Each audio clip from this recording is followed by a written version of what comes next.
ಯಾರವ್ವ ಇವಳೆ ಚಲವೇ ಚಲವೇ ನನ್ನ ಕಣ್ಣು ಬಿತ್ತು ಓ ಓ ಆ ಆ ಯಾಕೆ ಹೋಗ್ ಮಗನ ಫುಲ್ ಖುಷಿ ಇದಲ್ಲ ಇವತ್ತ ಮಗನ ವಿಷಯ ಏನ್ ಅಂತ ಇದೀವತ್ತ ಮೂಮೆಂಟ್ ಐತಿ ಮತ್ತೇನು ಹೋಗ್ ಮಗನ ನೀನ್ ಮತ್ತೆ ಭಾಳ ಫೀಲಿಂಗ್ ಆಗಿದ್ಲೆ ಏನ್ ಮಾಡ್ಬಿಡೋ ದೋಸ್ತ ನಿನ್ ನಾನು ಹೇಳ್ತಾಳ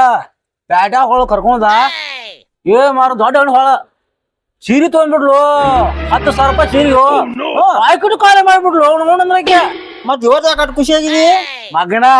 ಅದ ಸೀರೆ ಹೆಂಡತಿ ತಗೊಂಡನ ನಿನ್ ಹೆಂಡತಿ ತರ್ಸೋ ನಿನ್ ಹೆಂಡತಿಗೆ